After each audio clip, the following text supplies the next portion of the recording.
Assalamualaikum teman-teman, selamat berjumpa lagi dengan saya Abdurrahman. Dan masih tetap di channel Abdurrahman ya. Dan masih tetap juga mengupas tentang seputaran asam lambung GERD ansetis psikosomatis. Nah, sesuai janji saya yang di video sebelumnya, di session kali ini saya akan menjelaskan tentang perbedaan setiap sensasi dari yang kita alami. Sebetulnya itu sensasinya dari mana? Apakah itu sensasi dari asam lambung, apakah itu sensasi dari GERD, dari anxiety, atau dari psikosomatis. Biar kalian itu bisa membedakannya, dan kalau misalnya kalian bisa membedakannya, nanti kalian akan berpikir hal yang sangat wajar. Cari keterkaitannya, nanti kalau misal kalian sudah dapatkan keterkaitannya, maka kalian akan bisa menanganinya dengan wajar dan dengan tepat. Soalnya untuk gangguan asam lambung dan anxiety psikosomatis ini, kalau misalkan salah menangani gitu ya, setiap sensasi yang datang itu sebetulnya tidak akan berpengaruh apa-apa, cuman pengaruhnya ya kalian bakal lama saja gitu ya, terlepasnya dari gangguan asam lambung dan anxiety psikosomatis. Nah itu teman-teman ya. Nah bagi teman-teman yang baru bergabung seperti biasa ya, sebelum videonya saya lanjutkan, bagi teman-teman yang baru bergabung, dimohon ya videonya itu di subscribe dulu, karena subscribe itu tidak memerlukan biaya, tidak memerlukan pendaftaran. Jadi subscribe itu adalah hal yang sangat mudah sekali bagi teman-teman. Jadi teman-teman itu cukup memijit tulisan yang warna merah, tulisan subscribe. Biar kenapa? Jujur ya, biar video saya itu cepat berkembang dengan baik. Dan kalau seandainya video saya itu berkembang dengan baik, sudah barang tentu itu pasti itu akan menambah semangat tersendiri buat saya ya, untuk terus meng-share tentang seputaran asam lambung dan anxiety psikosomatis terhadap kalian gitu ya teman-teman ya. Dan dimohon juga ditekan juga tombol loncengnya biar kalian itu dapat notifikasi atau pemberitahuan video saya yang terbaru ya, karena saya itu akan terus meng-share tentang seputaran asam lambung dan anxiety psikosomatis ini terhadap kalian, dengan tujuan semoga saja videonya itu menjadi wasilah atau jalan keluar bagi kalian yang sedang mengalami gangguan asam lambung dan anxiety psikosomatis hingga sampai membaik ya, apalagi sampai sembuh total, amin ya rabbal alamin ya. Nah itu teman-teman ya, jadi jangan lupa ya tekan juga tombol loncengnya. Nah itu teman-teman ya. Dan bagi teman-teman yang baru bergabung juga, sebaiknya kalau misal kalian mau bertanya di kolom komentar, sebaiknya kalian tonton dulu video-video saya yang sebelumnya, karena memang tentang seputaran asam lambung dan anxiety psikosomatis semuanya itu sudah saya share ya di video-video sebelumnya, bahkan tentang macam-macam sensasi yang saya akan jelaskan hari ini juga gitu ya, di episode kali ini juga itu sudah saya share di video-video sebelumnya. Cuman karena memang orang itu ya, karena memang yang datang yang bagian baru, yang baru itu memang banyak sekali ya. Orang yang terkena gangguan asam lambung dan anxiety psikosomatis itu bukan kalian saja, sekarang itu sudah banyak pendatang yang baru. Nah itu teman-teman, semoga saja pendatang yang baru itu yang sedang mengalami gangguan asam lambung dan anxiety psikosomatis termasuk kalian yang sudah agak lama, cepat membaik ya. Nah itu teman-teman ya, amin ya rabbal alamin. Nah itu teman-teman ya. Oh ya teman-teman, sebelum videonya saya lanjutkan juga, ini ada channel tentang doa-doa ya. Kalau nggak salah, bukan kalau nggak salah, ini nama channelnya Inspirasi Ibu Nurul ya. Inspirasi Ibu Nurul itu alhamdulillah channelnya itu tentang seputaran doa-doa gitu ya. Makanya barusan juga saya berbicara sama Ibu Nurul, Bu Nurul, tolong dong bikin doa untuk orang-orang yang terkena gangguan asam lambung dan anxiety psikosomatis. Semoga saja dia itu mereka itu cepat membaik gitu ya. Makanya barusan saya sudah telepon sama Bu Nurul yang mempunyai channelnya itu Bu Nurul ya, dan nama channelnya itu Inspirasi Bu Nurul. Barusan saya sudah komunikasi sama dia, dan insya Allah katanya dia itu akan membuat video tentang doa-doa untuk kesembuhan asam lambung dan anxiety psikosomatis. Nah itu teman-teman, kalian harus percaya ya bahwa gangguan ini sebetulnya memang kiriman dari Allah ya, kiriman dari Allah. Itu merupakan teguran dari Allah kalau misalkan kita itu memang dulu hidupnya itu berantakan ya, hidupnya berantakan dari mulai pola makan kita berantakan, pola hidup kita berantakan, pola pikir kita berantakan, ya akhirnya kita terkena gangguan asam lambung ya. Nah itu teman-teman, makanya kita kembalikan lagi sama Allah, kita belajar ikhtiar, kemudian belajar bersabar, belajar ikhlas ya. Kita berdoa lagi sama Allah Subhanahu wa taala supaya penyakit atau bukan penyakit ya, gangguan ini atau cobaan ini dari Allah itu diambil lagi gitu sama Allahnya ya.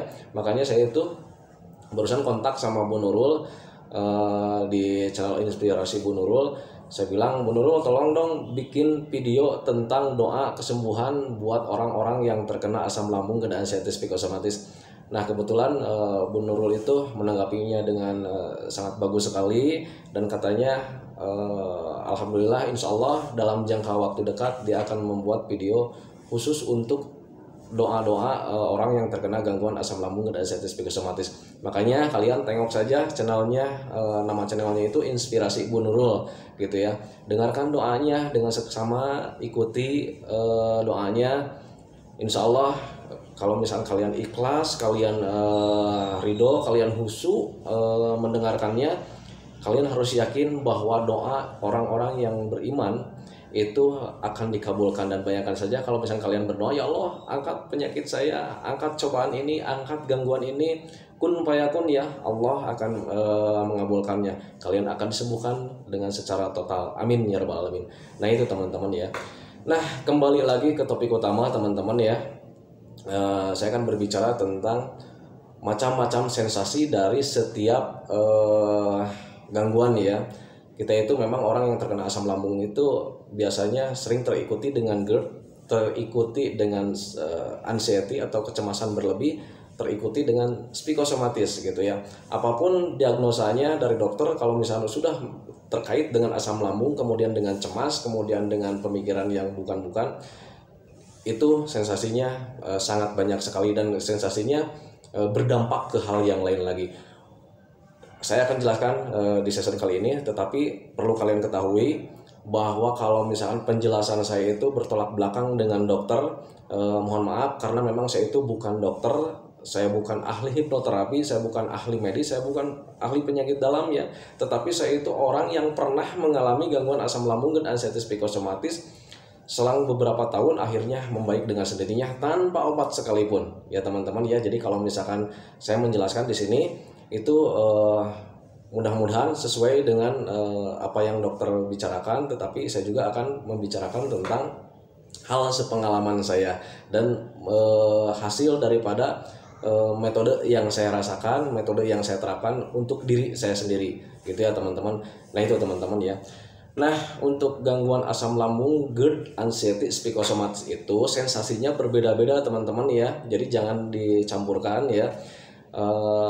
Kita awali saja dulu dengan sensasi asam lambung ya. Nah asam lambung itu sebetulnya sangat baik sekali teman-teman buat kita itu ya.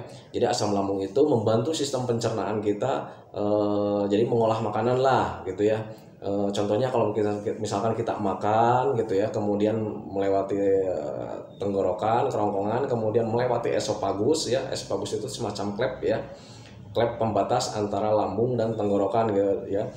Nah melewati esofagus kemudian masuk ke dalam lambung. Nah di dalam lambung kita itu makanan kita itu dicerna teman-temannya, dibantu oleh asam lambung gitu ya. Nah itu teman-teman, jadi asam lambung itu sangat baik sekali gitu.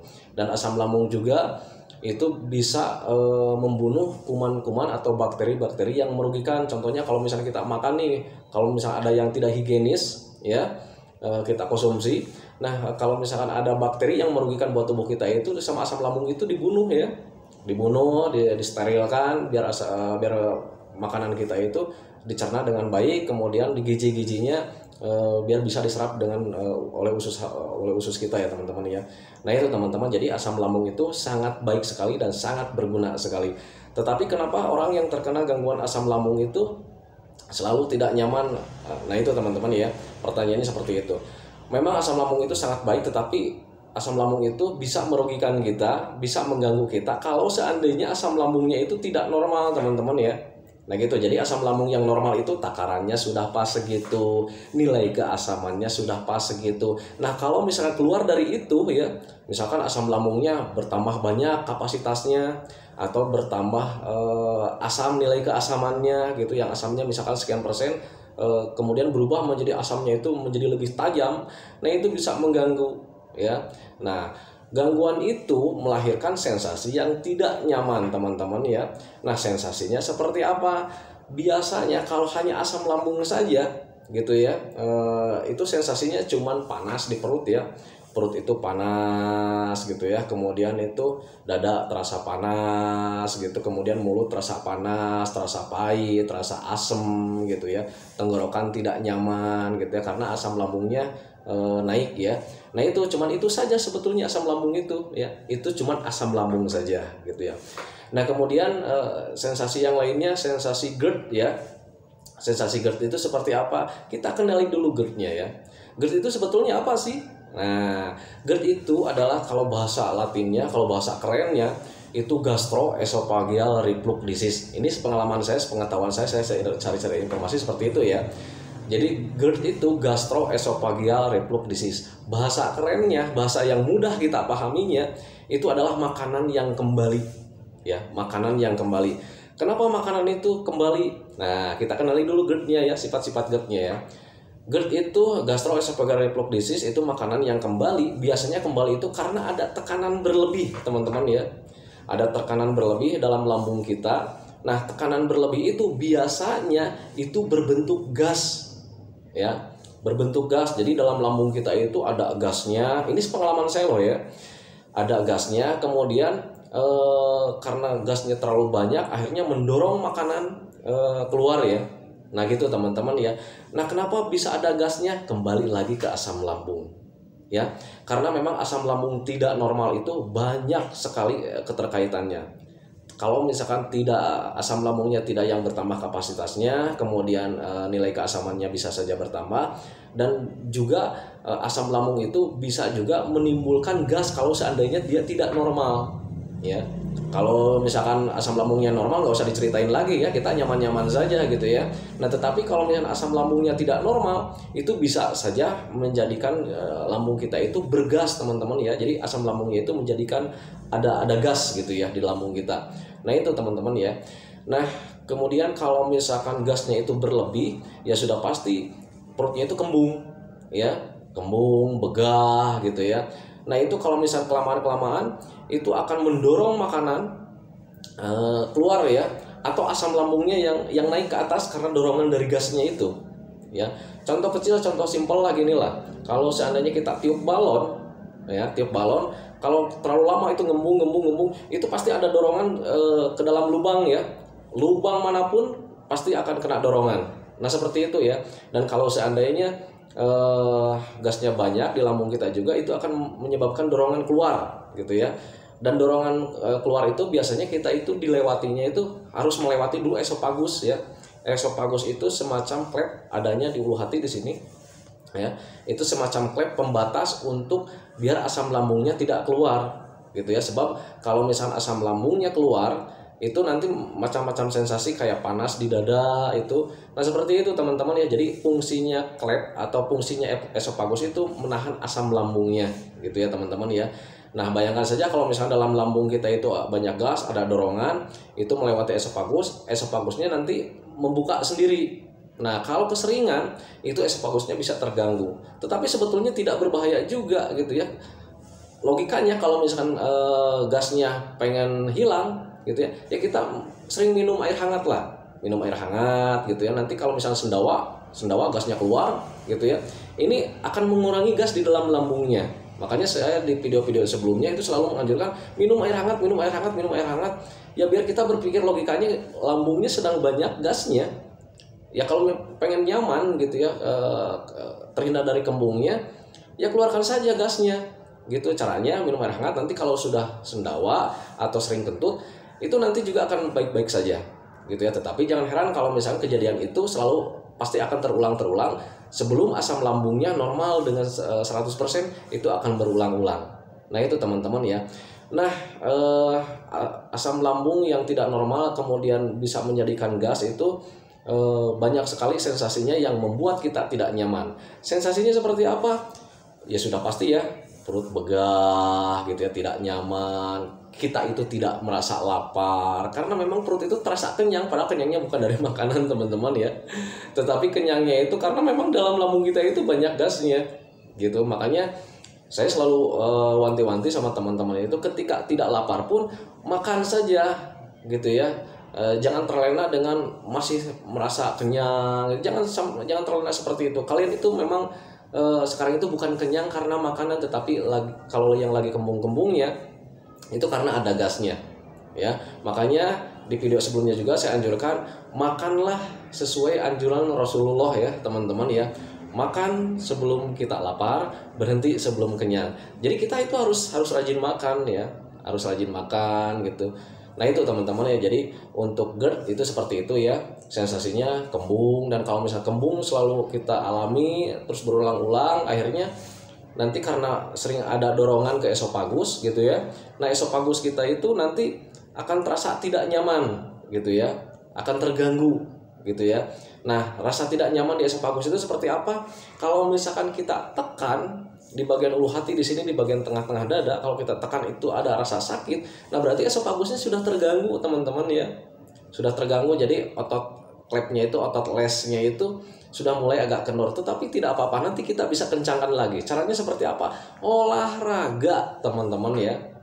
Olahraga, kalian bisa olahraga jalan-jalan santai, atau misalkan kalian mau melakukan latihan pernapasan diafragma itu biar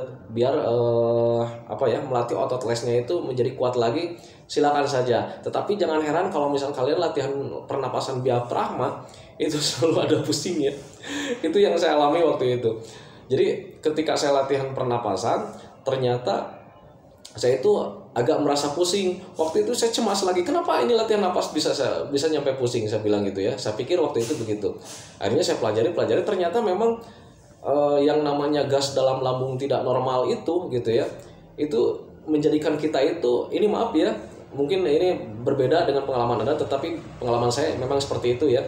Ketika saya latihan pernapasan, kemudian saya merasa pusing, itu ternyata gas yang disebabkan oleh asam lambung tidak normal itu membuat saya mabuk waktu itu, ya, membuat saya mabuk, akhirnya pusing karena gas asam lambung itu memang sifatnya itu nggak enak ya, nggak nyaman gitu. Si uapnya itu ketika kita latihan pernapasan ada keluar mungkin gitu ya, itu membuat saya pusing. Akhirnya dengan kata lain saya itu seperti orang mabuk ya, pusingnya itu pusing nggak nyaman.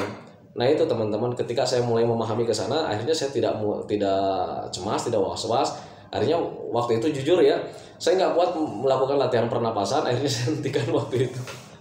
Tetapi sebetulnya harusnya bagusnya itu latihan pernapasan teman-teman, karena memang untuk latihan pernapasan itu sudah banyak sekali yang melakukan latihan pernapasan untuk melatih esofagusnya, otot lesnya.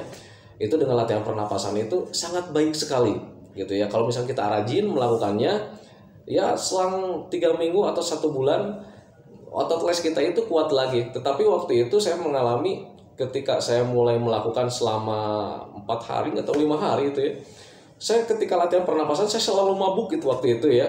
Akhirnya saya hentikan waktu itu, saya menyerah waktu itu. Kemudian saya cari lagi cara melatih esofagus biar aman, nggak merasa pusing, itu seperti apa. Akhirnya yang saya temukan yaitu ya olahraga jalan-jalan dengan hati kita senang. Esofagus itu dengan sendirinya, saya juga nggak tahu alasannya seperti apa gitu ya, tapi dengan sendirinya itu otot les saya waktu itu kembali lagi normal gitu ya, kembali kuat lagi. Yang dulu ditekan itu terasa sakit, kesininya karena memang saya sering minum air hangat untuk mensterilkan asam lambung gitu ya, untuk mengeluarkan gasnya. Akhirnya ketika kesininya dipegang seperti ini tuh tidak merasa sakit gitu teman-teman ya. Alhamdulillahnya seperti itu. Nah itu teman-teman ya. Nah itu untuk GERD tadi sensasinya ya kayak macam kembung. Kemudian kalau misalnya kembung sering terjadi, itu otot lesnya terasa sakit. Nah kemudian suka merasa pusing gitu ya, itu karena memang uap dari gas ya. Nah kemudian apalagi ya, kemudian ini perut itu terasa melilit ya, karena gasnya ketika keluarnya ke bawah gitu. Dalam usus itu kalau misalnya ada pergerakan gas karena usus itu kan muter ya. Nah kalau misalnya ada pergerakan gas yang mau jadi kentut, itu biasanya kalau orang normal itu gasnya itu, aliran gasnya itu, pergerakan gasnya itu tidak terasa. Tetapi karena memang kita itu orangnya itu sedang sensitif, jadi pergerakan gasnya itu terasa banget gitu ya. akhirnya membuat kita itu perut itu terasa melilit. Kadang orang suka bingung, ini melilit, aduh jangan-jangan ini ususnya udah bolong gitu.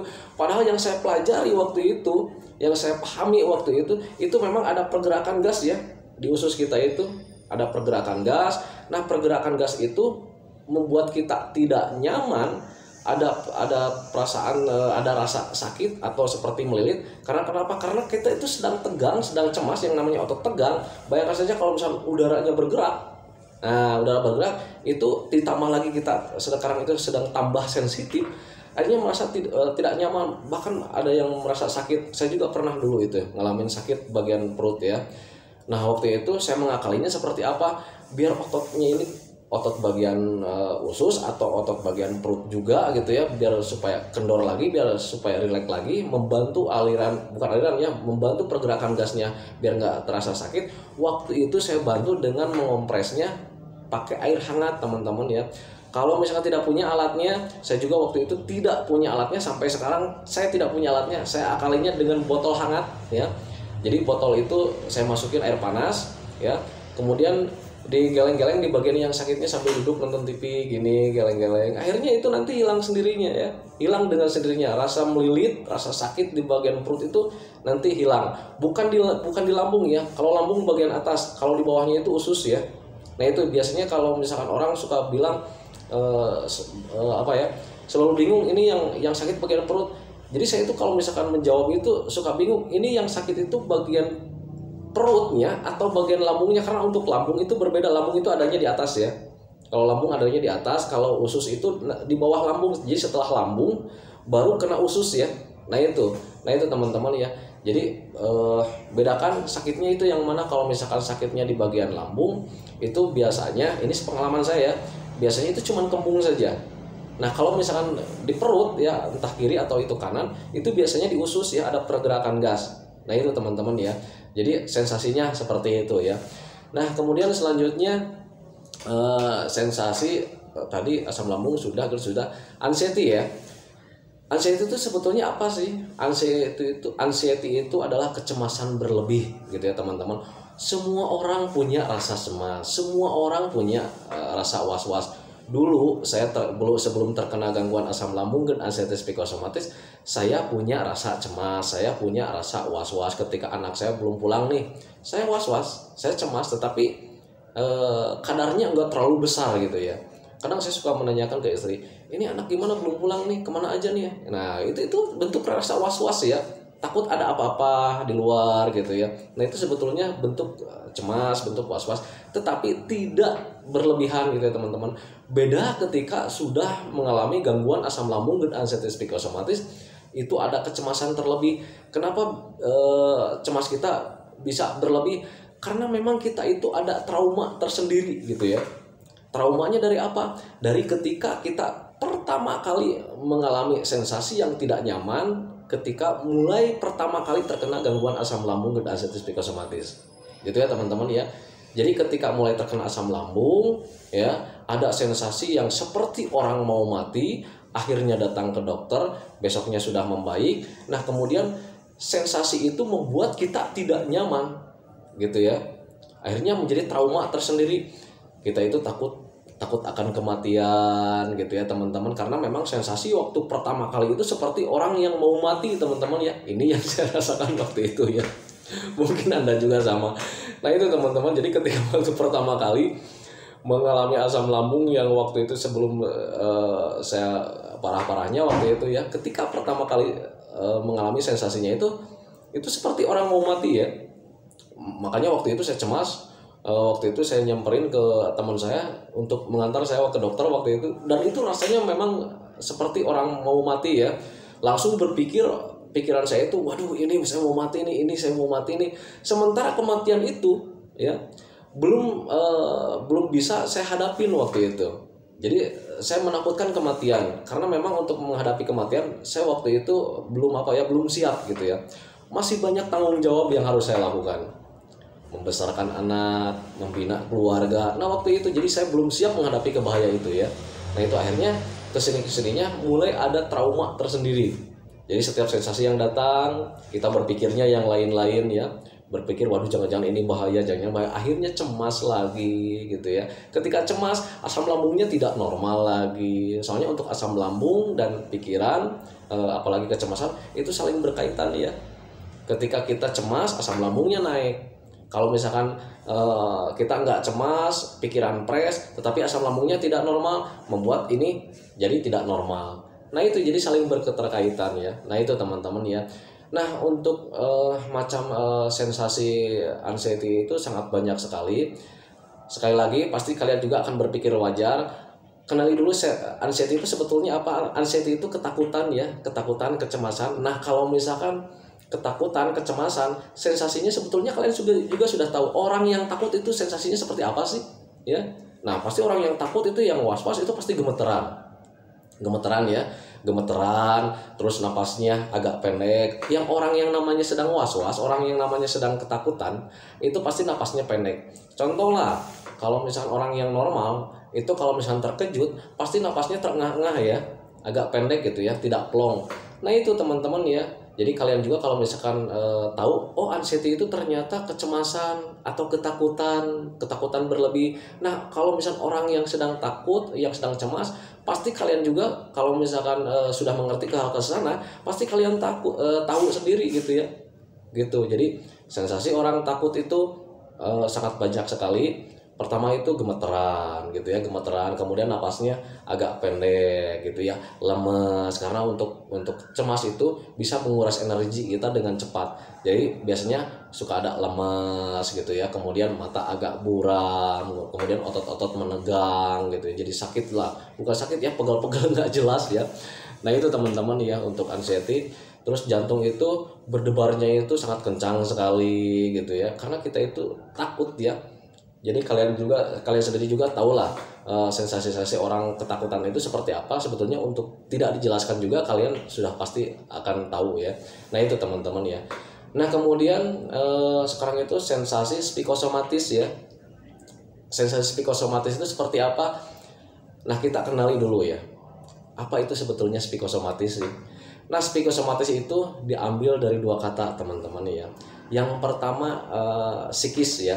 Psikis itu apa sih sebetulnya? Psikis itu adalah pemikiran teman-teman ya, pemikiran. Nah semua orang hidup itu pasti punya pemikiran. Apakah pemikiran itu berbahaya? Tidak teman-teman ya. Nah kemudian yang keduanya itu adalah soma ya. Soma itu apa? Soma itu adalah tubuh teman-teman. Apakah kalian punya tubuh? Ya punya. Apakah tubuh kalian itu berbahaya? Tidak ya. Jadi psikosomatis adalah pemikiran, kemudian tubuh merespon. Apakah itu berbahaya? Tidak teman-teman ya. Tetapi psikosomatis itu bisa mengganggu kalau seandainya di depannya itu disisipi dengan kata penyakit. Penyakit psikosomatis. Nah kita cari keterkaitannya. Seperti apa itu psikosomatis? Psikosomatis itu begini teman-teman ya. Jadi ketika kita berpikir, akhirnya tubuh kita itu merespon gitu ya. Yang tadinya kita itu tidak akan alami karena kita berpikir, akhirnya tubuh kita merespon jadi teralami. Contoh lah gini, keterkaitannya, kehubungannya itu seperti begini. Dulu malahan pernah saya jelaskan ya, contoh mudahnya. Kalau seandainya kita duduk sekarang nih, coba kita bayangkan buah lemon ya, jeruk lemon. Tahu kan lah buah jeruk lemon ya, kalian juga ya. Jeruk lemon kita ambil, ini cuma bayangan saja ya. Kita sekarang coba membayangkan jeruk lemon ya. Jeruk lemon kita ambil, kemudian kita kupas ya. Nah, kita kupas, kemudian kita ambil bagian dalamnya ya. Kemudian kita bayangkan masukkan ke dalam mulut. Nah, ketika di dalam mulut kita gigit ya, dan kita tahu rasa jeruk lemon itu rasanya seperti apa. Bayangkan mulai dari sekarang. Nah sekarang kalau misalkan ada yang terjadi, sekarang kita kupas. Jeruknya itu cuma bayangan saja, tetapi barusan Anda mengalami air liur keluar dalam mulut. Ya. Nah, jeruknya itu hanya bayangan, jeruk itu hanya pikiran saja, tetapi air liurnya kan nyata ya. Yang keluar dari mulut kalian barusan ngiler itu nyata. Nah itu ya, itu salah satu contoh psikosomatis. Jadi pikiran kita yang jalan, tubuh yang merespon. Jeruknya hanya di dalam pikiran, air liurnya nyata. Itu air liurnya keluar dari mulut kalian. Nah itu teman-teman, itu yang dinamakan psikosomatisnya. Makanya bagi orang-orang yang terkena gangguan asam lambung dan anxiety psikosomatis, ketika ada sensasi datang, kalian jangan berpikir yang lain-lain. Takutnya nanti tubuh kalian itu merespon dengan sendirinya. Contoh nih, saya selalu bilang ya, jaga makanan kalian, mulai jenis makanannya jangan yang ada efek sampingnya, yang aman-aman saja.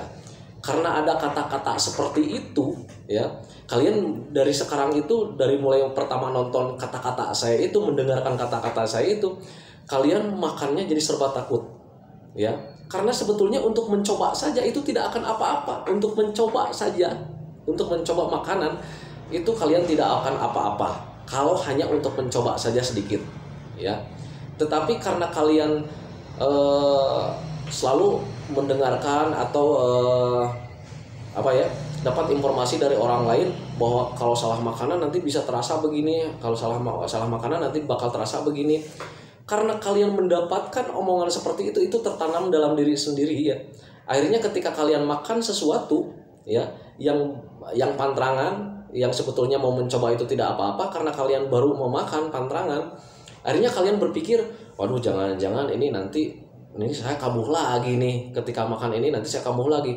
Nah, karena kalian berpikir seperti itu, kalian mendapatkan ketakutan ya, mengalami ketakutan. Akhirnya ketika kalian makan yang tadinya tidak akan ada sensasi, karena kalian berpikir seperti itu, maka tubuh kalian merespon, makanya nantinya sensasinya datang lagi ya. Nah itu teman-teman, itu contohnya. Nah sekarang saya mau tanya, apakah sekarang kalian masih mengalami ketakutan untuk makan sesuatu? Sebetulnya jangan ya, nggak usah.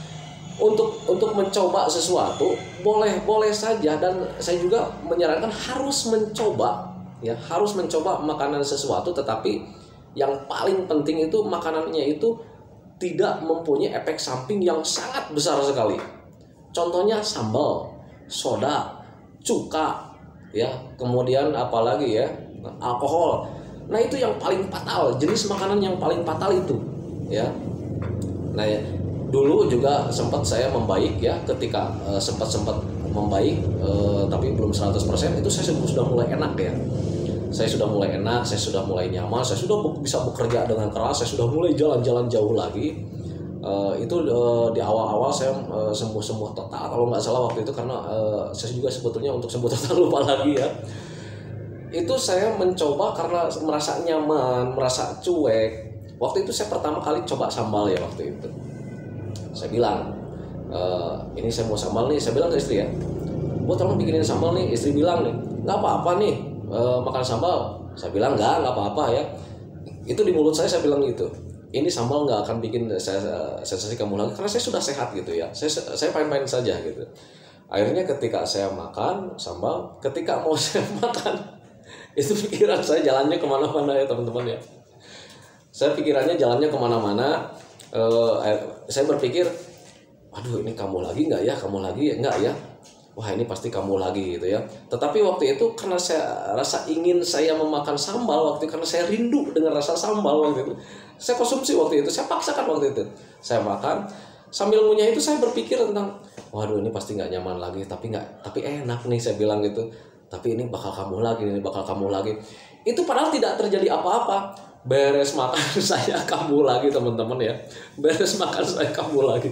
Nah itu teman-teman ya, itu yang dinamakan dengan psikosomatis. Makanya hati-hati dengan psikosomatis, kalian jangan berpikir yang lain-lain, biar kalian itu tidak mengalaminya, tubuh kalian itu tidak meresponnya. Nah itu ya teman-teman ya. Jadi ketika mau mencoba sesuatu, kalian jangan berpikir, waduh ini sensasi bakal datang lagi, Jangan seperti itu. Kalau misalnya kalian mau mencoba saja, tapi dengan catatan jangan terlalu banyak gitu ya. Soalnya apa? Makanan yang aman pun kalau seandainya kalian konsumsi banyak, itu tidak bagus teman-teman ya. Jadi makannya ala kadarnya lah, sesuai dengan kebutuhan tubuh kita saja. Nah itu teman-teman ya. Nah ketika kesininya teman-teman, ketika saya sudah sehat total, waktu itu saya rindu sama sambal. Dan saya mulai paham tentang psikosomatis ya. Saya bilang ketika saya minta sambal ke istri, tolong dong Bu bikinin sambal, saya pengen sambal, saya bilang gitu. Istri tersenyum, ya udah sok nanti saya bikin sambal. Nah ketika saya makan sambal waktu itu, saya bilang, La haula, saya bilang kun payakun, ini tidak apa-apa, ya Allah saya makan sambal, ini tidak akan apa-apa, la haula kun payakun, saya bilang Bismillahirrahmanirrahim, saya makan waktu itu, dan saya berpikir ini sambal nyaman, saya bilang gitu, ini sambal enak, saya bilang gitu, dan akhirnya ternyata ketika saya makan sambal, saya tidak kepikiran tentang bahaya, karena waktu itu di pertama kali ketika sudah beres makan, saya datang teman ya waktu itu, saya datang teman ngajak ngobrol, akhirnya tentang bahaya sambal itu saya lupa ya, gitu saya lupa karena ketika waktu beres makan sambal datang teman ngajak ngobrol, akhirnya sensasi tentang bahaya sambal itu saya lupa waktu itu ya, karena asiknya ngobrol sama teman. Akhirnya ketika teman pulang, kemudian saya berbaring di rumah nonton TV, beraktivitas yang menyenangkan biasa, saya waktu itu pira-pira burung gitu ya. Akhirnya istri datang, itu selang udah berapa jam ya, udah 4 jam ya, udah 4 jam lebih itu saya ngobrol sama temen, udah 4 jam lebih, terpotong karena memang waktu itu ada adzan asar ya, terpotong. Ketika itu saya ngobrol sama istri, saya ditanya sama istri, tadi makan sambal nggak apa-apa katanya gitu. Istri nanya, baru saya teringat waktu itu, oh iya ya tadi saya makan sambal, saya bilang, tapi nggak apa-apa. Nah itu ya nggak apa-apa, berarti obat sekarang sudah sembuh katanya gitu, kata istri. Dan alhamdulillah ternyata, nah itu ya perbedaan ketika kita berpikir tentang bahaya ya, pikiran kita berjalan ke arah bahaya, akhirnya tubuh kita merespon. Beda dengan ketika kita mengalami yang bahaya sebetulnya, karena kita berpikirnya tidak bahaya, akhirnya tubuh kita itu tidak merespon bahaya ya, fine-fine saja, baik-baik saja. Nah itu teman-teman ya, nah itu jadi pahami saja mulai ke sana ya. Nah itu teman-teman, tentang seputaran asam lambung, ya, sensasi asam lambung, kemudian sensasi GERD, kemudian sensasi anxiety, kemudian sensasi psikosomatis. Sensasi psikosomatis itu banyak sekali, diantaranya rambut rontok, karena banyak pikiran ya. Orang yang namanya banyak pikiran pengaruhnya seperti apa sih? Kalian juga pasti tahu ya. Rambut rontok, sakit kepala karena kita banyak pikiran, stres gitu ya. Jadi sakit kepala kadang bagian jidat, kemudian kiri kanan gitu ya. Kadang kalau digini-gini itu enak ya. Nah itu ya, itu psikosomatis. Kemudian badan terasa ngilu gitu karena kita banyak pikiran. Orang yang banyak pikiran rasanya gimana sih? Kalian juga tahu sendiri lah gitu ya. Badan terasa ngilu, pegal-pegal, tidak enak. Nah itu teman-teman ya. Nah itu sensasi tentang anxiety, tentang asam lambung, GERD, anxiety, psikosomatis. Nah kalau misalkan ada macam-macam sensasi yang belum saya jelaskan di sini, itu sebetulnya bukan sensasi asam lambung, GERD, anxiety, psikosomatis, tetapi itu dampak dari asam lambung, GERD, anxiety, psikosomatis. Ya, dampaknya seperti apa? Karena kita mengalami asam lambung, GERD, anxiety, psikosomatis, maka dampak yang lainnya akan timbul ya. Itu karena kalau misalkan sensasi yang saya tidak jelaskan tadi ya, itu sebetulnya bukan sensasi asam lambung, GERD, anxiety, psikosomatis, melainkan dampak ya. Dampak kita mengalami asam lambung, GERD, anxiety, psikosomatis itu seperti apa? Banyak sekali teman-teman ya. Makanya kita juga harus bisa menanganinya teman-teman ya. Dampaknya seperti apa? Kayak macam lemas ya. Lemas itu bukan sensasi daripada asam lambung kita lemas, mudah lelah gitu. Itu bukan sensasi asam lambung, melainkan itu dampak dari kita yang mengalami gangguan asam lambung, GERD, anxiety, psikosomatis. Nah lemas itu dari mana asal mulanya? Kita cari keterkaitannya.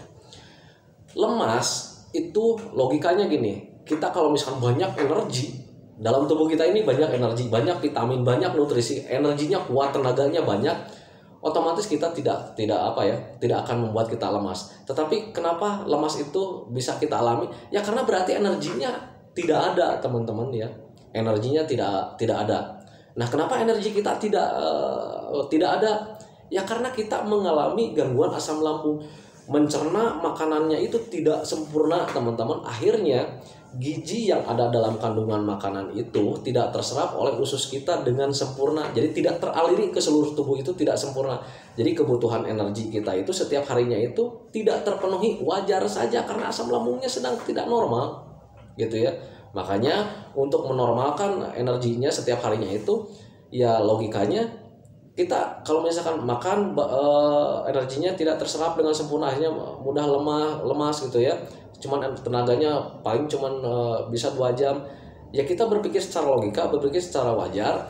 Ya wajarnya harus kita isi lagi gitu ya, isi lagi. Jadi sering makan lah. Makanya ikuti panduan Rasulullah, sering makan ya. Jadi makanlah sebelum kalian lapar, berhenti sebelum kenyang. Karena untuk makan yang kenyang, untuk gangguan asam lambung, makan kalau misalnya makan terlalu kenyang itu nggak bikin kita nyaman ya. Itu begah, nggak nyaman, nggak enak lah. Makanya ikuti saja panduan Rasulullah, makan sesederhana mungkin gitu ya. Jadi sesederhana itu seperti apa? Sesederhana mungkin itu, jadi makannya itu tidak berlebih gitu ya. Makanannya yang sederhana tetapi penuh gizi teman-teman ya, penuh gizi makanannya gitu ya, terus aman. Mulai sekarang itu jangan mengandalkan hobi ya.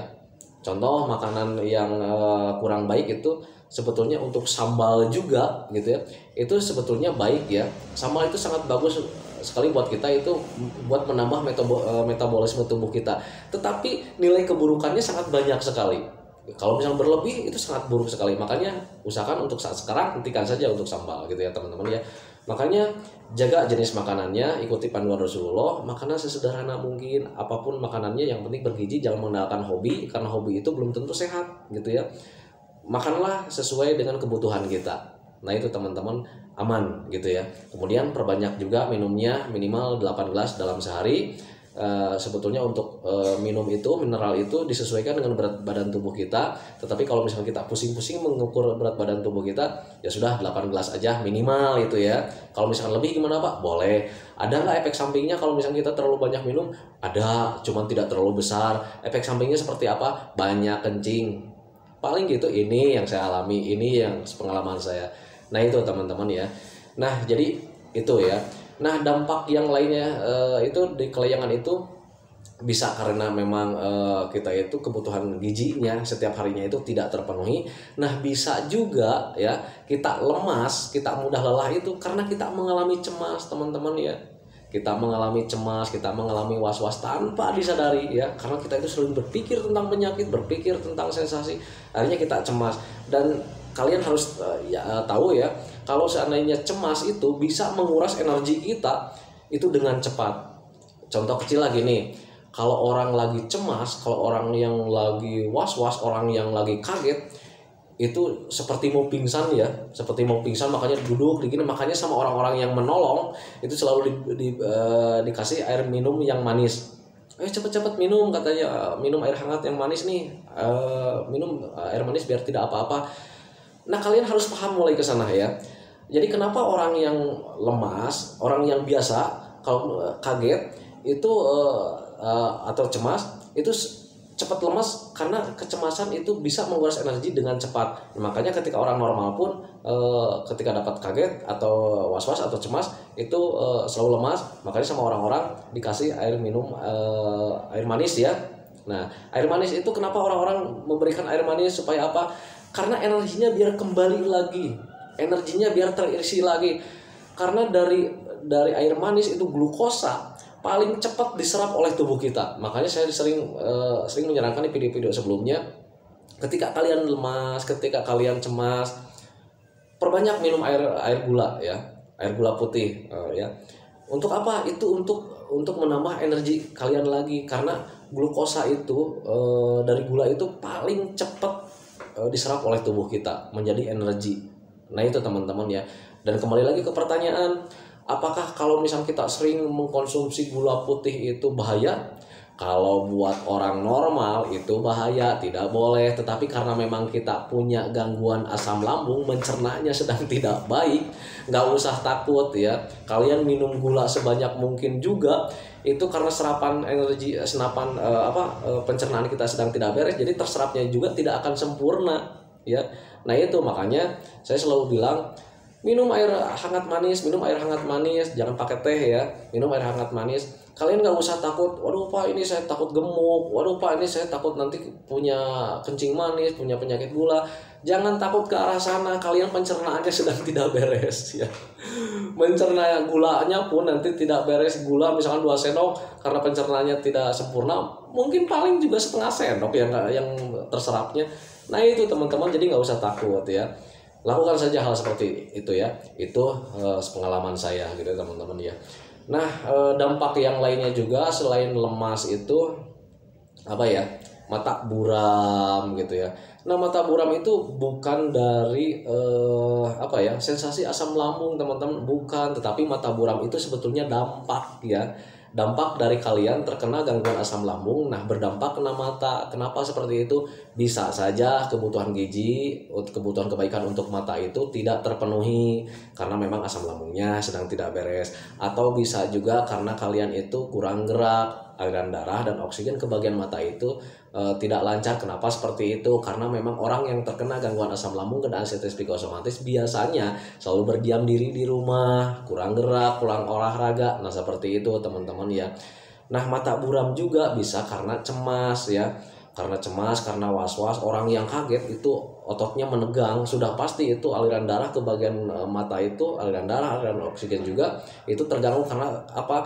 Karena spasenya itu ya, ototnya itu menegang ya, karena orang cemas itu ototnya menegang, dan mungkin saja gitu ya, saluran darah atau oksigen untuk ke bagian kepala itu menyempit ya karena ototnya menegang. Nah, bisa saja ke sana.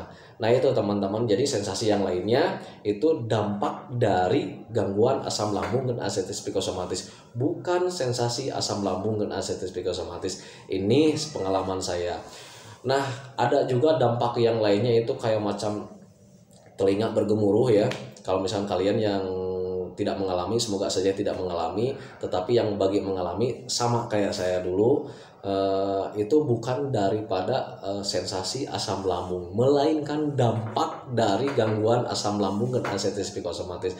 Karena kita mempunyai gangguan asam lambung dan artritis psikosomatis, bisa berdampak juga ke bagian telinga. Telinga bergemuruh, kenapa? Bisa saja karena aliran darah dan oksigennya kurang lancar ke bagian telinga gitu ya, karena memang kita sering berdiam diri di rumah gitu ya, jarang mandi gitu ya teman-teman ya, karena untuk mandi itu takut gitu ya teman-teman, akhirnya telinganya itu bergemuruh, kadang suka berdenging gitu ya, itu sebetulnya udara yang kurang lancar ya, tidak ada udara di bagian telinga. Nah, itu teman-teman ya. Nah, dampak yang lainnya lagi apa ya, banyak sebetulnya sih untuk dampak ya. Untuk dampak sebetulnya, astagfirullah, ini waktunya udah 46 menit lebih ya. Ini saking asiknya ngobrol ya. Nah, itu teman-teman ya, kita lanjut lagi nanti. Sebetulnya ini karena durasinya terlalu lama, sayang ya, kasihan ya buat orang-orang yang nonton kalau misalnya terlalu lama. Kasihan juga, lebih baik saya hentikan dulu videonya, nanti saya ceritakan lagi tentang dampak yang lainnya. Sebetulnya dampaknya itu banyak ya, kayak macam punggung terasa ngilu, terasa sakit, terasa pegal-pegal tidak jelas gitu. Itu memang dari psikosomatis, bisa dari cemas, karena untuk cemas itu otot kita menegang ya. Kalau misalnya kalian pengen membaik ya, hal yang wajarnya, berpikir yang wajarnya ya, kita harus direlakan lagi, otot kita harus dikendorkan lagi. Caranya seperti apa? Relax ya, kita relax. Kalau dulu saya tuh sempat ikut senam yoga ya. Nah, untuk senam yoga itu gampang sebetulnya, kalian tinggal cari di video panduan senam yoga. Waktu itu juga saya pernah ikutan senam yoga, tapi tidak sama orang lain, tetapi saya lihatnya di video. Di rumah saya ikut video yoga ya. Di awal-awal sebetulnya nggak nyaman ya, yoga sendirian di rumah gitu. Kadang anak lalu lalang tuh cuma senyum aja gitu. Kemudian istri juga bertanya ya, lagi ngapain ya? Saya bilang udah, jangan ngelek, lagi senam yoga, saya bilang gitu. Dulu orangnya itu, saya itu perangainya itu, saya itu sangat sangar ya, nggak apa-apa ya, jujur ya, saya orangnya itu sangat sangar. Jadi ketika senam yoga, kemudian latihan pernapasan, waktu itu anak saya yang paling besar itu lalu lalang selalu tersenyum. Ini katanya, ini ayah saya yang paling suka saat-saat seperti ini, kata anak saya waktu itu. Karena untuk di awal-awal sebelum saya terkena gangguan asam lambung dan artritis psikosomatis, saya itu orangnya serius ya, serius, tetapi banyak humor juga. Tetapi untuk keluarga saya serius, jarang bercanda ya. Jadi saya itu selalu fokus sama aturan, selalu fokus sama aturan-aturan di rumah lah, biar kita itu hidup itu tidak keluar jalur gitu. Jadi ya memang terlalu protektif sih sebetulnya untuk keluarga gitu ya, karena saya itu pengen menjaga nama baik mereka gitu. Nah, ketika saya terkena gangguan asam lambung dan artritis psikosomatis, yang dulunya saya itu perangainya kayak gimana gitu untuk penilaian anak saya. Nah, ketika saya senam yoga, bayangkan senam yoga gitu ya, di ruang rumah gitu ya, di dalam rumah latihan pernapasan, senam yoga. Anak saya lalu lalang kemudian tersenyum. Ini ayah saya yang mulai detik ini saya suka katanya gitu. Berarti kemarin lu saya nggak suka, saya bilang gitu. Dulu katanya sering kasar lah, aturannya begini katanya, jarang senam yoga gitu katanya. Sekarang kayak yang gemulai katanya gitu. Nah itu ya teman-teman ya. Nah itu semoga ini videonya bermanfaat buat kalian ya. Jadi lakukan saja kalian juga senam yoga gitu, biar otot kalian itu meregang lagi ya, biar ototnya rileks lagi, santai lagi, nggak tegang gitu, biar ototnya kendor lagi. Senam yoga lah. Dampaknya banyak sekali, cuman karena waktunya ini sudah 50 lebih. Mohon maaf sekali teman-teman, sebetulnya saya asik sih ngobrol ya, menemani kalian. Semoga saja videonya itu menjadi wasilah buat kalian. Dengan adanya video keterangan tentang sensasi-sensasi ini, semoga saja itu akan menjadi lebih paham kalian, lebih mengerti. Akhirnya kalian itu bisa menangani setiap sensasi yang datang dengan mudah, dengan tepat, karena untuk penanganan yang tepat itu akan mempercepat kalian pemulihannya ya. Nah itu teman-teman ya. Nah itu teman-teman, semoga saja videonya bermanfaat, dan ingat ya, selalu lakukan kebaikan terhadap orang lain. Banyak bersedekah sama orang lain, karena untuk sering bersedekah tidak akan membuat kalian miskin, melainkan akan menambah kalian kaya rezeki dan kaya perasaan. Rezekinya kalian nanti akan dilipat gandakan, perasaan kalian sudah jelas, nanti kalian akan nyaman tersendiri. Belajar ikhlas, belajar ridho, nanti ada perasaan nyaman tersendiri. Kalau misalnya kalian belum percaya, kalau misalnya kalian tidak percaya, lakukan saja. Itu janji saya ketika waktu dulu saya juga melakukan kebaikan terhadap orang lain, walau itu nominalnya sangat sedikit, ditambah lagi orang yang dikasihnya itu ketika waktu itu berdoanya itu sungguh-sungguh mengucapkan supaya saya itu tetap sehat, supaya saya itu tetap banyak rezeki, dan itu keterimanya sangat nyaman sekali teman-teman. Nah ketika ada perasaan nyaman, saya berpikir lagi, ini ketika memberikan terhadap orang lain kok perasaan saya nyaman sekali. Saya coba lagi besok, saya sering akhirnya nyaman, akhirnya membaik sendirinya. Nah itu teman-teman ya. Jadi lakukan saja kebaikan terhadap orang lain, seringlah bersedekah kepada orang lain. Nah itu teman-teman ya. Dan jangan lupa juga nanti saya sudah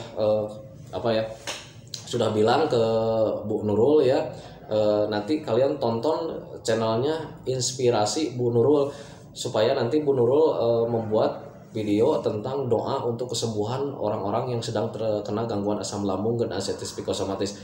Nah itu teman-teman ya, jadi tonton juga channelnya Bu Nurul. Nanti kalau misalnya ada doanya di sana, kalian dengarkan dengan seksama, biar doanya itu lebih terasa. Kalau misalnya kalian sudah terasa doanya, nanti kalian akan nyaman tersendiri gitu ya teman-teman ya. Nah itu teman-teman. Nah oke teman-teman, sebelum saya akhiri, biar kalian tidak lupa, untuk para pendatang yang baru, mohon di subscribe dulu ya, karena subscribe itu udah hal yang sangat mudah. Jujur ya, biar video saya itu cepat berkembang dengan baik, dan kalau saya ngajak video saya berkembang dengan baik, itu akan menambah semangat tersendiri. Dan saya doakan yang sudah subscribe, terima kasih. Saya doakan semoga kalian cepat pulih, cepat kembali lagi seperti dulu, cepat sehat lagi, hidup kalian itu cepat berwarna lagi. Amin ya rabbal alamin. Nah itu teman-teman, selamat bertemu lagi di episode selanjutnya tentang seputaran asam lambung dan anestesi psikosomatis, masih di channel Abdurrahman. Assalamualaikum warahmatullahi wabarakatuh.